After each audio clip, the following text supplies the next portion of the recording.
Welcome to the Gentle Paragraph.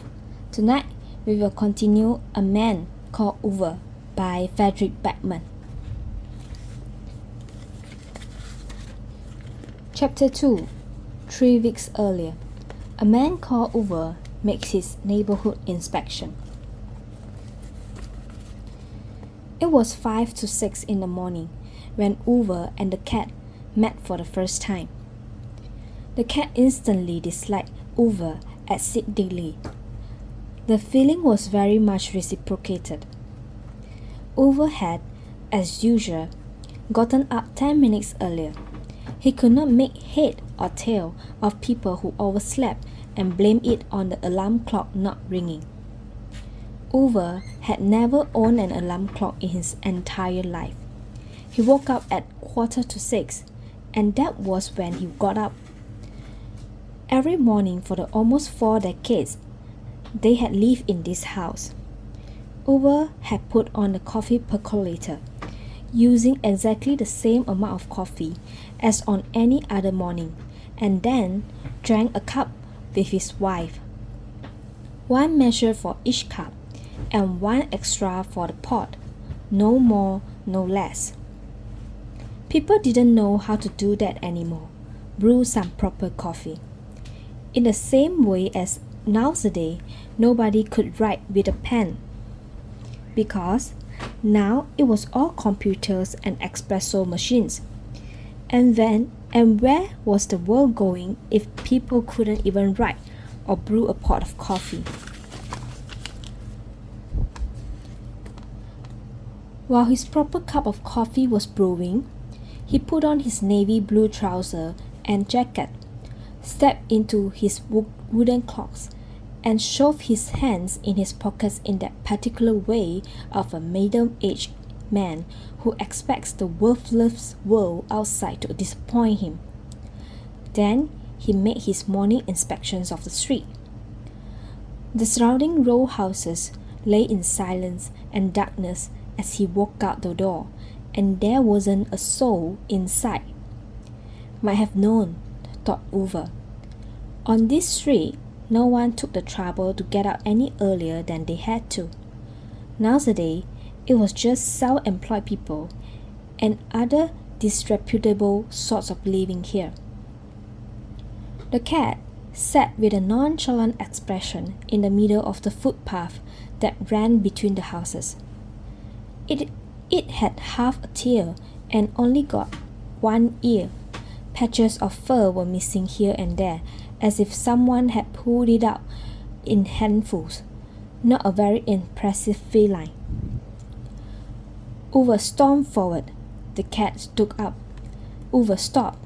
They stood there measuring each other up for a few moments, like two potential troublemakers in a small town bar. Uwe considered throwing one of his clocks at it. The cat looked as if it regretted not bringing its own clocks to lock back. Scrum! Uwe below, so abruptly that the cat jumped back. It briefly scrutinized the 59-year-old man and his clocks, then turned and lolloped off. Uwe could have sworn it rolled its eyes before clearing up. Pass, he thought, glancing at his watch. 2 minutes to 6. Time to get going, or the bloody cat would have succeeded in delaying the entire inspection. Fine state of affairs that would be. He began marching along the footpath between the houses. He stopped by the traffic sign informing motorists that they were prohibited from entering the residential area. He gave the metal pole a firm kick. Not that it was wonky or anything, but it's always best to check. Uwe is the sort of man who checks the status of all things by giving them a good kick. He walked across the parking area and strolled back and forth along all the garages to make sure none of them had been burgled in the night or set on fire by gangs of vandals. Such things had never happened around here, but then Uwe had never skipped one of his inspections either. He tugged 3 times at the door handles of his own garage, where his sub was parked, just like any other morning. After this, he detoured through the guest parking area, where cars could only be left for up to 24 hours. Carefully, he noted down all the license numbers in a little pad he kept in his jacket pocket, and then compared these to the licenses he had noted down the day before. On occasions, when the same license numbers turned out in Uwe's notepad, Uwe could go home and call the vehicle licensing authority to retrieve the vehicle owner's details, after which he called up the latter and informed him that he was a useless birdie imbecile who couldn't even read signs. Uwe didn't really care who was parked in the guest parking area, of course, but it was a question of principle. If it said 24 hours on the sign, that's how long you were allowed to stay. What would it be like if everyone just parked wherever they like? It would be chaos. There's been cars bloody everywhere. Today, thank goodness, there were not any unauthorized cars in the guest parking, and Uwe was able to proceed to the next part of his daily inspection, the trash room. Not that it was really his responsibility, mine. He had steadfastly opposed from the very beginning the nonsense steamroller through by the recently arrived Jeep brigade that household trash had to be separated. Having said that, once the decision was made to sort the trash, someone had to ensure that it was actually being done. Not that anyone had asked Uwe to do it, but if men like Uwe didn't take the initiative, there'd be anarchy. There'd be bags of trash all over the place. He kicked the bins a bit, swore and fished out a jar from the glass recycling, mumbled something about incompetence as he unscrewed its metal lid. He dropped the jar back into the glass recycling and the metal lid into the metal recycling bin. Back when Uwe was the chairman of the Residents Association, he pushed hard to have surveillance cameras installed so they could monitor the trash room and stop people tossing out unauthorized trash. To Uwe's great annoyance, his proposal was voted out. The neighbors felt slightly uneasy about it. Plus, they felt it would be a headache achieving all the videotapes. This, in spite of Uwe's repeatedly arguing that those with honest intentions had nothing to fear from the truth. 2 years later, after Uwe had been disposed as chairman of the association, the questions came up again. The new steering group explained snappily to the residents that there was a new fangled camera available, activated by movement sensor, which sent the footage directly to the internet. With the help of such a camera, one could monitor not only the trash room but also the parking area, thereby preventing vandalism and burglaries. Even better, the video material erased itself automatically after 24 hours, thus avoiding any breaches of the residents' right to privacy. An unanimous decision was required to go ahead with the installation.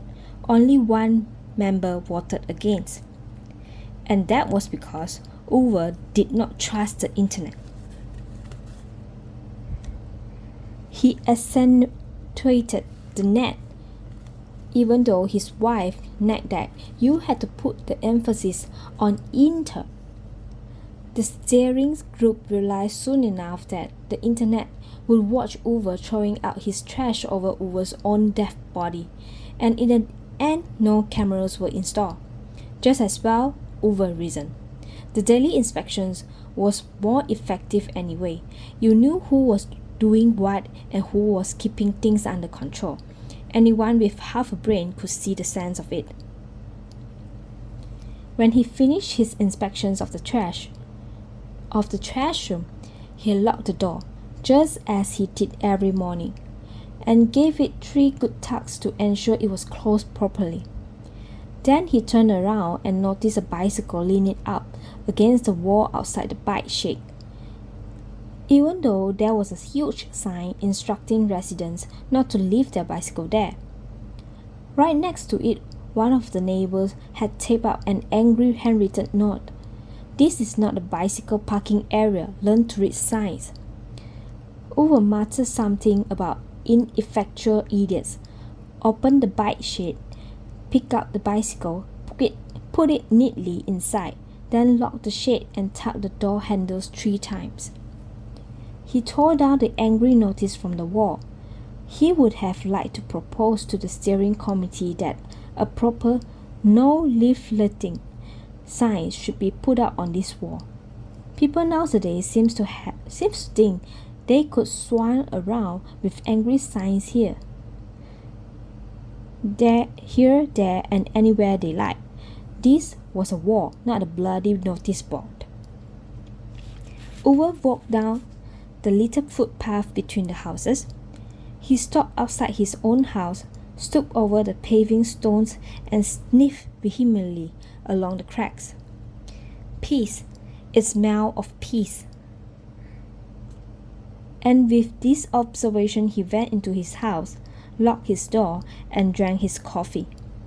When he was done, he cancelled his telephone line rental and his newspaper subscription. He mended the tap in the small bathroom, put new screw into the handle of the door from the kitchen to the veranda, reorganized boxes in the attic, rearranged his tools in the shed, and moved the sub-winter tires to a new place. And now here he is. Life was never meant to turn into this. It's 4 o'clock on a Tuesday afternoon in November. He's turned off the radiator, the coffee percolator, and all the lights, oiled the wooden countertop in the kitchen, in spite of those meals at IKEA saying the wood does not need oiling. In this house, all wooden worktops get an oiling every 6 months, whether it's necessary or not. Whatever some girlie in a yellow sweatshirt from a self-service warehouse has to say about it. He stands in the living room of the 2-story row house with the half-side attic at the back and stares out the window. The 40-year-old beard-stubble poser from the house across the street comes jogging past. Anders is his name, apparently. A recent arrival, probably not lived here for more than 4 or 5 years at most. Already he managed to wheedle his way onto the steering group of the resident association. The snake. He think he owned the street. Moved in after his divorce, apparently, paid well over the market value. Typical of this bastard, they come and push up the property prices for honest people, as if this was some sort of upper-class area. Also drives an Audi. Uwe had noticed. He might have known self-employed people and other idiots all drive Audis. Uwe tucks his hands into his pocket. He directs a slightly imperious kick at the baseboard. This row house is slightly too big for Uwe and his wife. Really, he can just about admit that, but it's all paid for. There's not a penny left in loans, which is certainly more than one could say for the closed house. It's all loan nowadays. Everyone knows the way people carry on. Uwe has paid his mortgage, done his duty, gone to work, never taken a day of sick leave, shouldered his share of the burden, taken a bit of responsibility. No one does that anymore. No one takes responsibility. Now, it's just computers and consultants and council bewigs going to strip clubs, and selling apartment leases under the table. Tax haven and share portfolios. No one wants to work. A country full of people who just want to have lunch all day. Won't be nice to slow down a bit, they said to Uwe yesterday at work, while explaining that there was a lack of employment prospect and so they were retiring the older generation. A third of a century in the same workplace, and that's how they refer to Uwe.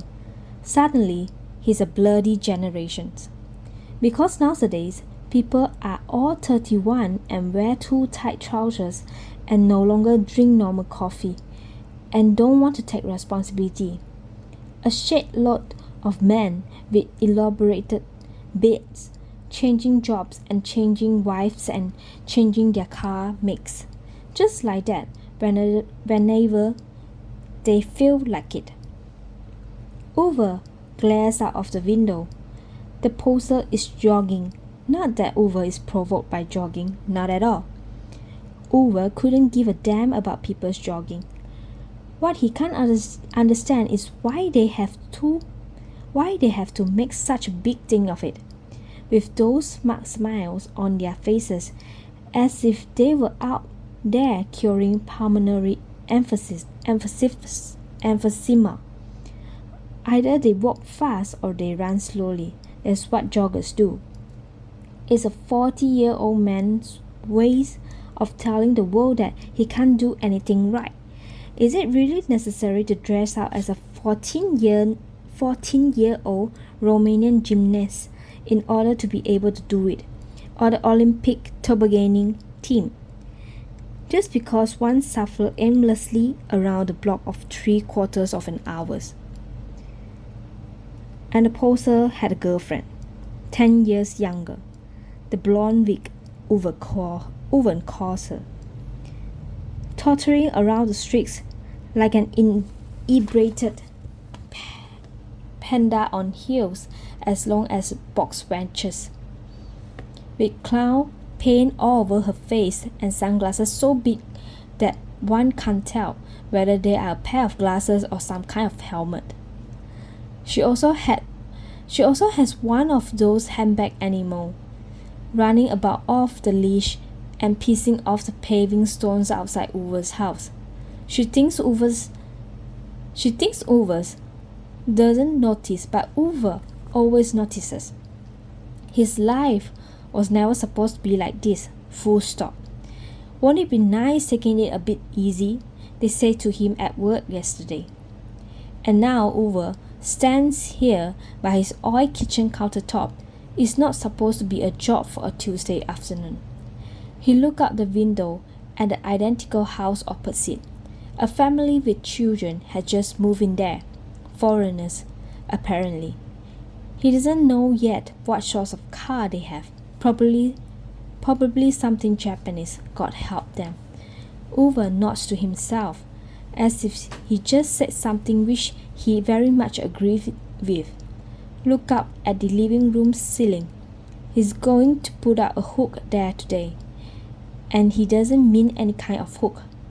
Every IT consultant, trumpeting some data code diagnosis and wearing one of those non-gender specific cardigan they all have to wear this day, would put up a hook any old way. But Uwe's hooks is going to be as solid as a rock. He's going to screw it in so hard that when the house is demolished, it will be the last thing standing. In a few days, there will be some stuck-up real estate Asian standing here with a tight note as big as a baby's head, banging on about renovation potential and spacious efficiency. And he will have all sorts of opinions about Uwe, the bastard. But he won't be able to say a word about Uwe's hook. On the floor in the living room is one of Uwe's useful stuff boxes. That's how they divide the house. All the things Uwe's wife has bought are lovely or homey. Everything Uwe's buy is useful, stuff with a function. He kept them in 2 different boxes, one big and one small. This is a small one, full of screws and nails and wrench set and that sort of thing. People don't have useful things anymore. People just have shit. 20 pairs of shoes, but they never know where the shoe horn is. Houses filled with microwave ovens and flat screen television, yet they couldn't tell you which anchor board to use for the concrete wall if you threatened them with a box cutter. Uwe has a whole drawer in his useful stuff box just for concrete wall anchor boards. He stands there looking at them as if they were chess pieces. He doesn't stress about decisions concerning anchor boards for concrete. Things have to take their time. Every anchor board is a process. Every anchor board has its own use. People have no respect for decent, honest functionality anymore. They are happy as long as everything looks neat and dandy on the computer. But Uwe does things the way they are supposed to be done. He came into his office on Monday and they said they hadn't wanted to tell him on Friday as it would have ruined his weekend. It would be good for you to slow down a bit. They draw. Slow down? What did they know about waking up on a Tuesday and no longer having a purpose? With their internets and their espresso coffees, what did they know about taking a bit of responsibility for things? Uwe looked out at the ceiling, squints. It's important for the hook to be centered, he decided. And while he stands there immersed in the importance of it, he's mercilessly interrupted by a long scraping sound. Not at all unlike the type of sound created by a big oaf backing up a Japanese car hooked up to a trailer and scraping it against the exterior walls of Uwe's house. That's all for today. Thank you for watching.